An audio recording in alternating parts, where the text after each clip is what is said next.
Pretty much every video on YouTube is teaching the same thing for lightsabers.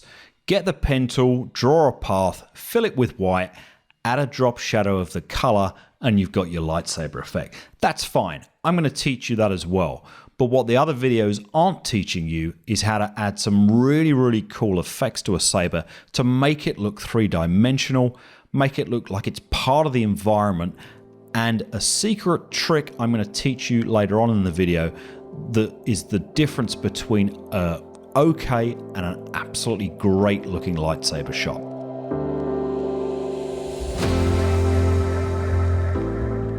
Okay, let's start this off. I am going to give you a quick overview of what I've got here in this document before we start work on this saber here. So this is a shot of the Hot Toys Luke figure from Endor. You can see just here, I took a couple of photos of this, which I have extracted from a very poor shoot in my studio upstairs. Didn't do any green screen or anything, just did a quick shoot and extracted it. So pretty poor job, but hey, it looks okay. Then behind that, I've got this forest image, which I found on Unsplash. Just a little bit of a curves adjustment there to make it a little bit lighter around Luke to bring him out. And then I've also done my little rim light trick around the edge of him just to feather in a bit of the motivated lighting coming from the background there. You can watch the video on my channel about how to create rim lighting if you're interested in how to do that. And then up the top, I've got a couple of folders we'll come to later. But this is pretty much the setup. So let's get our saber going. We are going to use the pen tool, and I'm going to do a couple of different versions of this. So we'll zoom in here, and what you can see from the photo I've taken is the tip of the saber is actually out of focus. So I don't know what aperture I shot with, probably f5.6 or f8, but I've got Luke in focus, but the tip obviously being nearer the lens has just ended up out of focus. Now that's not a problem because the saber effect is going to go over that. But I want you to think about this because we're going to kind of bring this back in terms of effects to give the idea of the blade having three dimensions, which you'll see later on in the video here. But let's get going with the saber effect. So the way I like to do this is with the pen tool. Because if you mess up, you can sort of come back to this and tweak it. But essentially, it's just a case of going around the, I guess, blade and using the pen tool to get the outline. It doesn't really matter how accurate you are with this. So if you're not directly on the line, no big deal, as you'll see in a second. Now, with this Hot Toys figure, the lightsabers they sell taper off quite sharp. So the hilt, if you like, is wider than the tip. So even though this is nearer to the camera, the tip's still narrower. So when I come to this end, I'm actually just going to hit it a little bit wide and then come around over the top. And then I'm holding down the mouse and just dragging out as I'm holding down the mouse to get that curved effect. Then I come around this side again, click and drag, and you can just see that curve starting to form there. And it's only when you're going around the bends you need to do that, because obviously the sides of the lightsaber are just straight lines. And so then I can just wait until I get my mouse in the right position till you see that circle on the end of the pen tool. Click that, and there's the path connected. The good thing about the pen tool is if you muck any of that up, you can grab the points and move them around and fix them before you move to the next stage. So now we've got a path. We can head over to the paths panel here. And you can see I've got two here. I've got this work path, which is the one I've just drawn, and I've got this saber core one, which is one I did earlier. preparing this tutorial for you guys. So I'm going to create a new layer, just a blank layer, and we'll call this Saber Core 3 because obviously I've had a couple of attempts here. Completely blank, and then with the work path, just right click, and I'm going to go fill selection, make selection. Could do a couple of things here. I mean, you could just immediately fill it, stroke it. I kind of like to work with selections. I'm going to make a selection. I'm just going to give it 1 pixel of feathering so it's not too sharp. Anti-alias it because we don't want jagged lines on that edge. And then that's going to load as a new selection. So now that's on. We can come over to our empty layer here and fill it with the core color of the saber, which is in this case going to be white. So I'm going to hold down Shift F5 to do a fill, pick white, and there's our core. I'm now holding down Control D or Command D if you're on a Mac. That will unload the selection, and now we've got the core of the saber. That's the basics. Now, immediately I don't like this because this end just looks a little bit weird. It kind of looks like a toy. Doesn't matter. We're going to work with it. So to get the saber effect, dead simple. I can just right click, go blending options, and then I do a kind of double in here. So I do both a drop shadow and an outer glow. So I'll do the drop shadow first. If I was going to do red, I'd be going with that. But because it's Luke, we're going to go a nice green. I'm going to go a little bit desaturated for the first one. And then I put an outer glow on as well. And you can see that's going over the top. We'll get a green on there as well. So I wouldn't worry about matching the colors here. I'm more than happy for the greens to be slightly different. And then you can just play around with both of those. So what I like to do is have one quite wide and then the other quite narrow. So you can see if you play around with size, opacity and spread there, you get different effects. And then I could play with the blend modes as well, color dodge, linear dodge, that kind of thing. And basically play around with it till you get something you like. So that's quite nice. Might go back to the outer glow. That's a little bit too dark. So again, we could play with the blend modes there. As soon as you stop touching the blend modes, you're going to get sort of crazy effects. So it's a kind of balance of what effects you pick and the result you're looking for. But it's generally better to just work with the actual color and then back it off with opacity. So I'm going to nudge the saturation up a little bit on this outer green. And that looks about okay. As I say, you can play around with it until you're happy. The best advice I can give you in terms of picking colors, blend modes, opacity, that kind of thing, and dialing in that saber color to the piece you're working with is it really all is about what is behind the saber. So in this case, the backdrop is Luke's sort of green tunic here on Endor.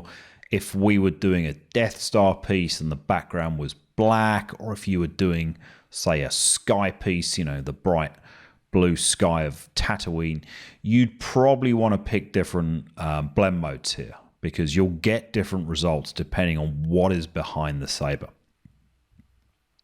So bear that in mind. You do have to spend a little bit of time with it to dial it in. Other thing you can play around with is noise, just to introduce sort of the concept of some static with the sort of glow there, frizzing off the lightsaber. That's probably a little bit too much. Just dial that back. You can just see there's a nice sort of bit of grain coming in. I'll click OK on that and zoom in. Yeah, you can see that going on. That looks good. So that's our basic saber effect. That's pretty basic. That's what everyone's doing, right? You can do that dead easy. Pen tool, draw the core, fill it with white, right click, outer glow and drop shadow, and you're done. So in the next part, we're now going to take this and build it up and make it even better. Okay, so we've got our basic saber effect. Now let's deal with this depth problem. So we'll turn the saber off. And then you remember what I was saying about the photograph here, how the hilt is in focus and the tip is out of focus. What if we wanted to replicate that? What if we wanted to imagine that Luke is sticking this saber in our face and, that tip is quite close to us and we're in a little bit of danger here. He's got this kind of threatening look on his face. So, for that, we're going to go to my favorite effect in Photoshop, field blur. There's very few tutorials I make that don't involve field blur. So the idea with field blur is you can introduce staggered amounts of blur across your layers. You can almost think of it like a gradient, how a gradient goes from black to white. You can do a blur and have it go from nothing blurred to a certain level of blur. So when you load this up, it dumps one of these blur points on screen.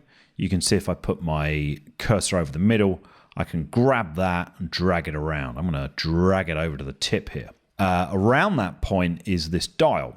If you click in there, like a clock, you can dial that up and down. So you can adjust the amount of blur using that dial. That is the same as if you come over here and drag this up and down. So if you find that kind of wheel a little bit too fiddly, you might find this easier to work with. And equally, you can type in exact pixel values there. So you can see as I'm doing this and I'm altering the blur, it's actually affecting the blur of the entire layer. So we're operating on just this saber core. So that means the white core, the shadow and the outer glow are all getting blurred in equal amounts as I drag this up and down, exactly as a Gaussian blur would do. But here's the trick. Because we know we want this end blurry and out of focus, I want to keep the hilt a bit more in focus. So I can click another point down here, and you can see I can do exactly the same thing and change the level of blur. So what I want to do is have no blur at the hilt, and then as it comes out to the tip, start applying that blur to give off the effect that this is out of focus. It's almost too close to the lens. And so this is what you can do with field blur. It's a fantastic tool. There's another couple of options you can do with field blur. You can actually introduce the concept of light bokeh, like you'd get through a lens. I use this on backgrounds, like if I wanted to apply a blur to the background, and in fact I have, you can just see it there. I don't think this is going to work too well on the saber, but you can see if I drag this up and down, it distorts the effect of the blur as if the lens and it being out of focus would create kind of bokeh effects in the lens. So it's not doing too much here, so I'm not going to worry about it. Might leave it a little on, but yeah, you can just see it sort of starting to affect a bit of haloing around the edge of the saber. So I'm going to back that off entirely.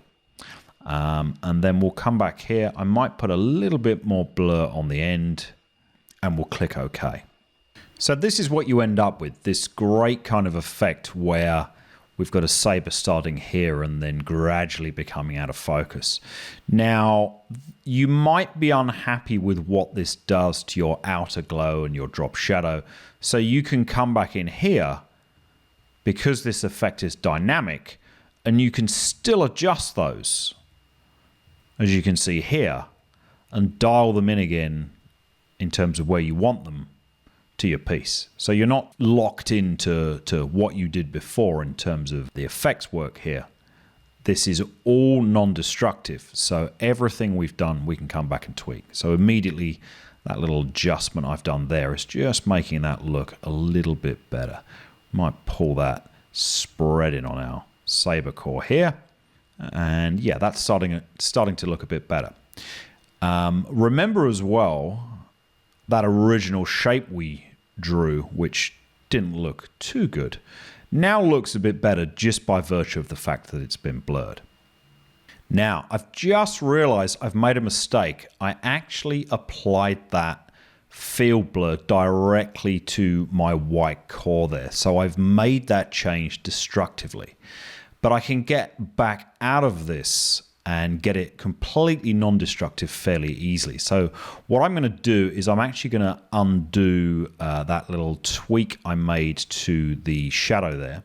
Before I do that, I'm going to do this. I'm going to right-click the layer and go copy layer styles. So what that will do is it will preserve those tweaks so that I can apply them back again in a second. So now if I undo, I'll go step backwards.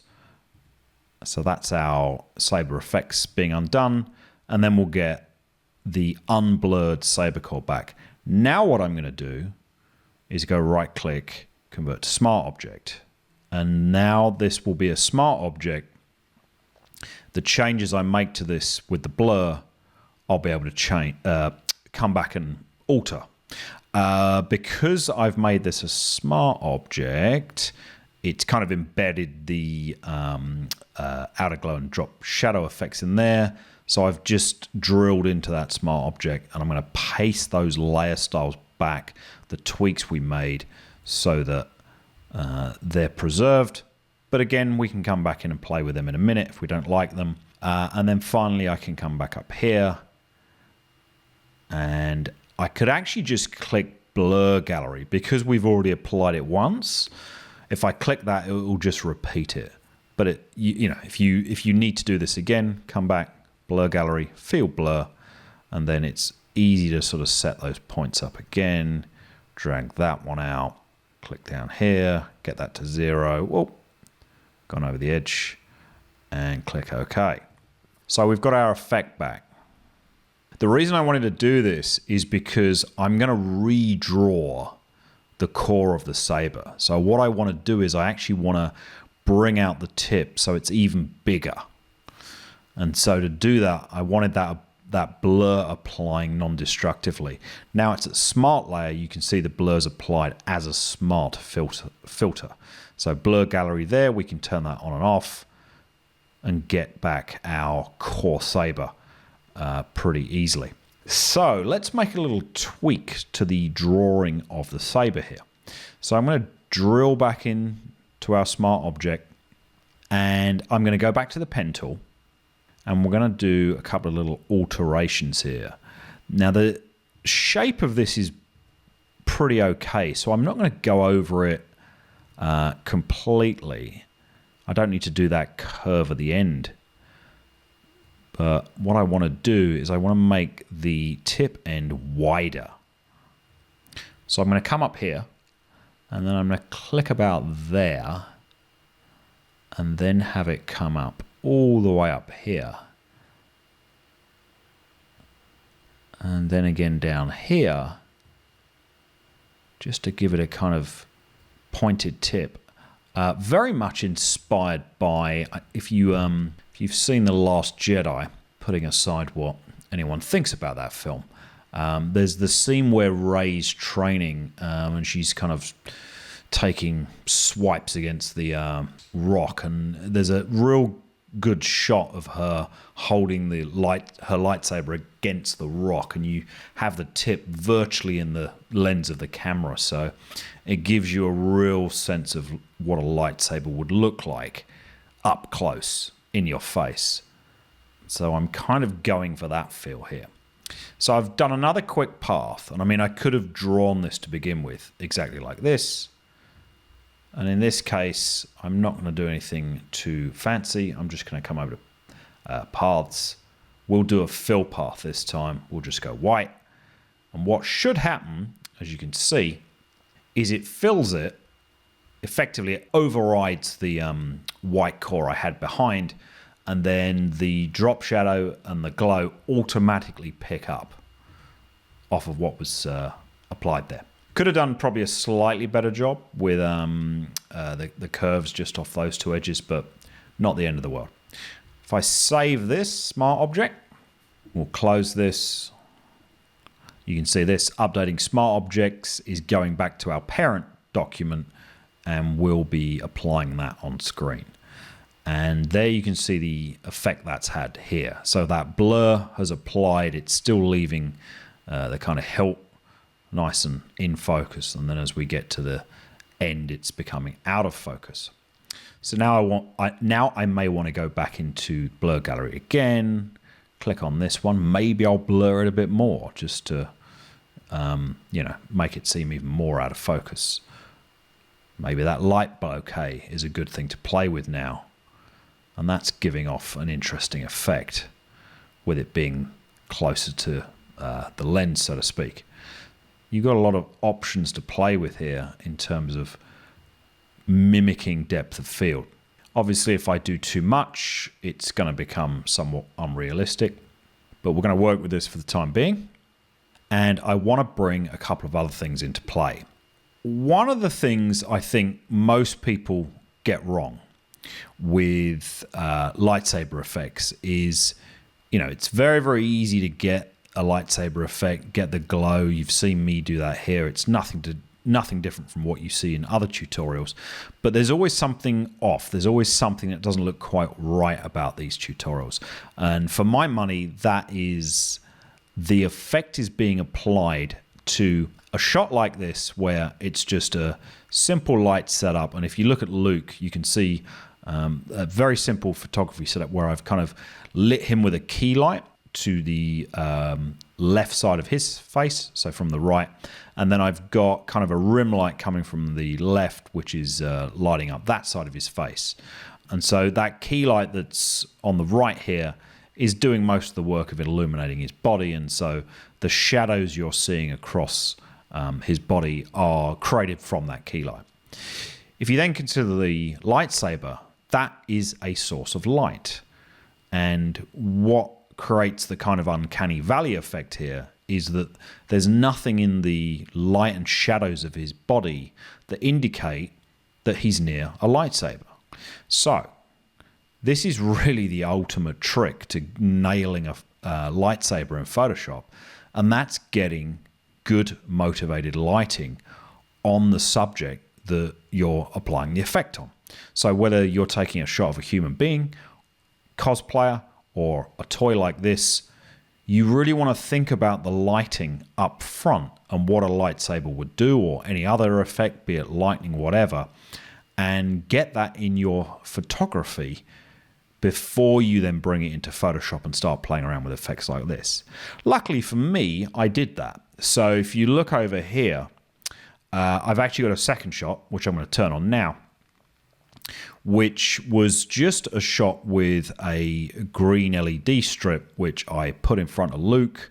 And you can see that's now casting green light into some of those shadow areas where there was none before. And also it's putting it on his face, and it's putting it in quite important places on his face because it's coming from underneath as opposed to from the sides as the key light and the rim light are doing. Luckily for me, because the green LED light I've got is a strip, you can literally see the reflection is just that green line, which just looks like it's literally a reflection of the lightsaber. That's more a happy accident than me specifically planning for that, but it really sells the effect in this case. So just that introduction of that second shot with that motivated lighting immediately makes this look more realistic. I'm going to push this a step further because the other thing here is there's kind of a color matching issue because we've got this sort of washed out background. The raw shot I've got of Luke, without that green effect is fairly desaturated. I haven't really done anything on it in terms of saturation, contrast. The shot with the green glow is a little bit more colorful, and then the saber itself is very, very bright green. So it looks out of place. It doesn't kind of blend in with the rest of the photo. So we need to kind of color balance between the saber and Luke in the background here. I've already done all that work up in the grade. So if I pop this on, you'll see how that all blends together. And so there's a few things going on here. I've got my dodge and burn layers. I haven't even used those yet, so you can effectively ignore those. I've got a color grade look up there. A little bit of curves there just to bring the levels up. I've got this sun effect just from the top, just to give the idea of a sort of sunburst coming in from Endor. That's a simple gradient that goes from kind of orange to transparent. And it's possibly a little bit strong. So you can see fill is quite low at 7%, but I could dial that down a little less. And then curves again, just putting a little bit more depth in the shadows. And that's my grade. Having applied that, my saber is now looking okay, but we've lost some of that glow. So I can come back down in here, pop back into our saber core, and I might lighten both of these to just get them popping a little bit more on the screen. So I'm going to bring these up in terms of their color. Might make both of these a bit bigger. We'll just play with the opacity on this one. Maybe bring that up as well. Let's see what that looks like. So this is starting to get quite a intensive operation because we've got two effects here on the saber core, and then when that updates in the parent document, it's got to deal with the color grade, the smart blur, etc., etc. Now our smart filter is starting to go a bit crazy. The end is looking a little phallic, shall we say. So I'm going to dial that back off a little bit, just make this behave and keep this video somewhat PG-13. Let's drag it down a bit so the blur sort of comes in a bit earlier. Okay, that.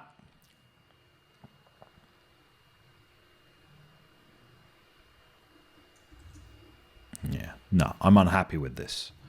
So I'm going to go back in. Maybe we'll dial this bokeh off. Yeah, that's what's causing the problem. Too much. So now we can do a little bit more with the blur. And that's okay.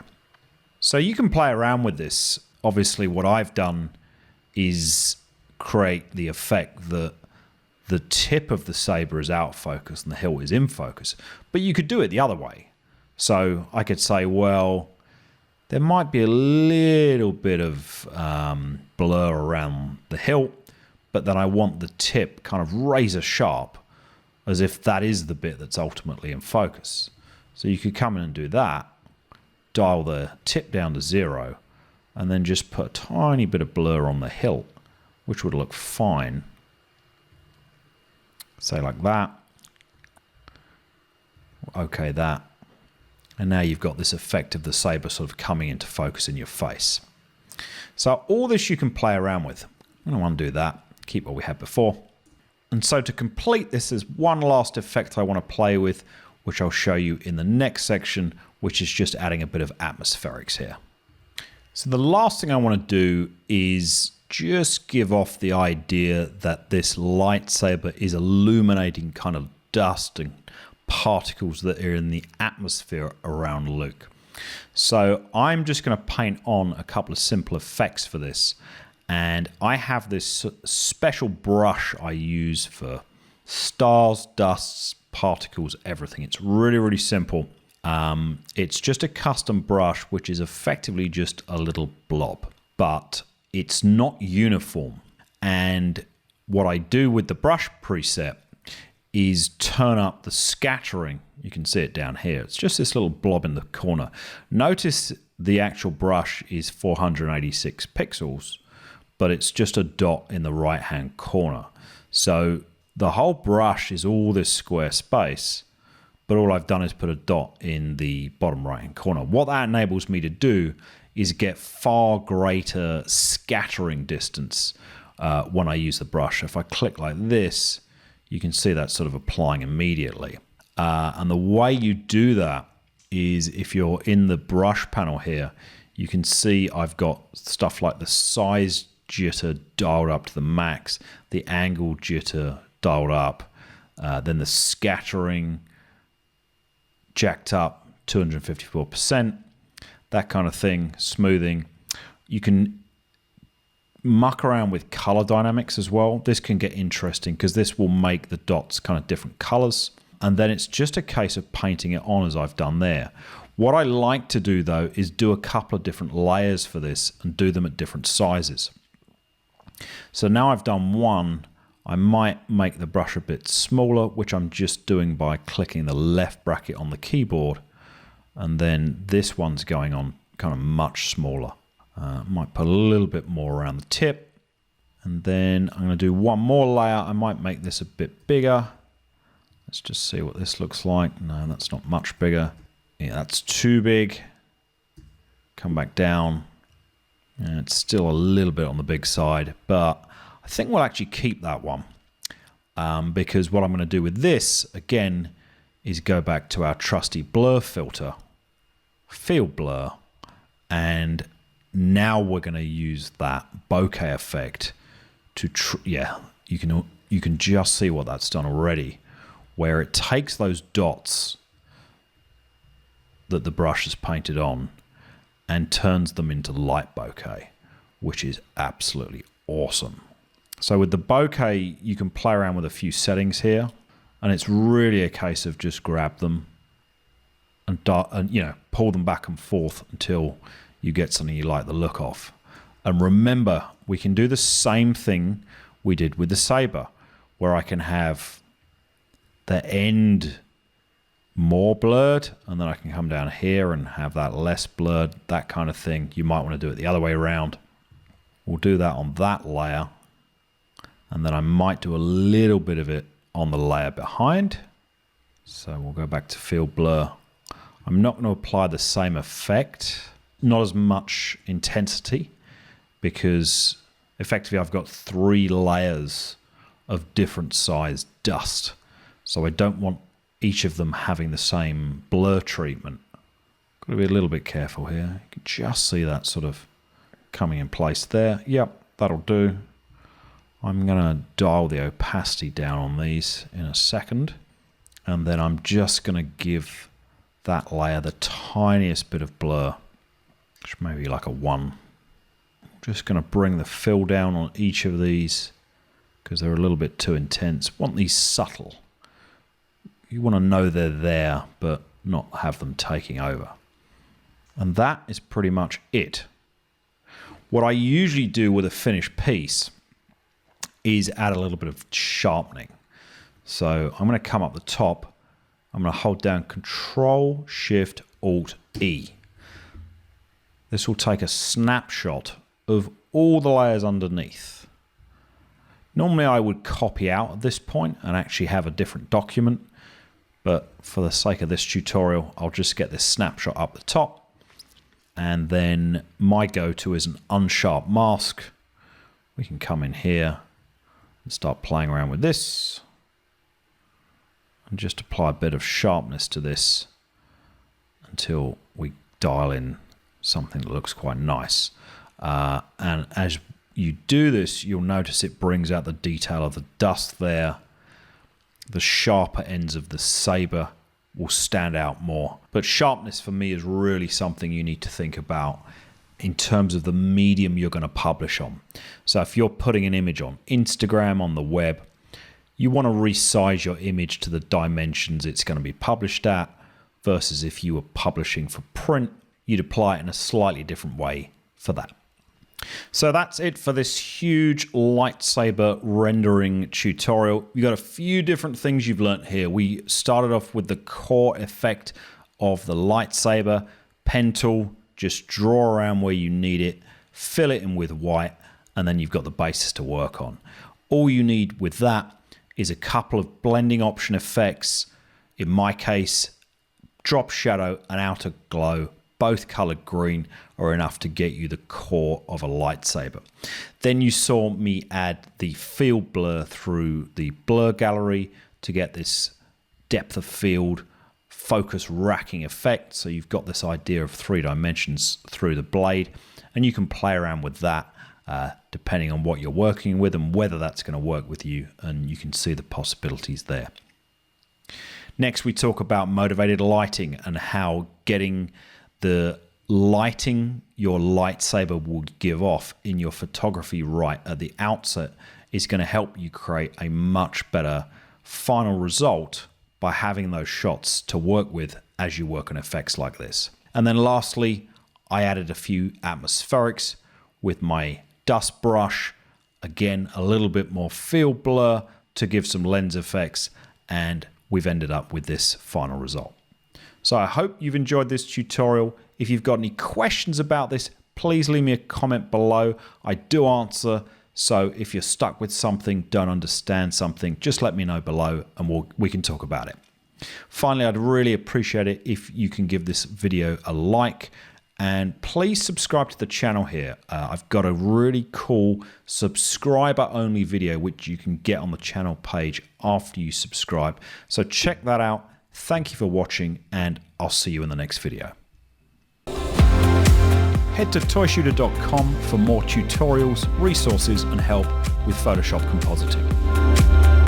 You can also subscribe to my free newsletter by visiting shoot.toys in your browser or clicking on the link on screen.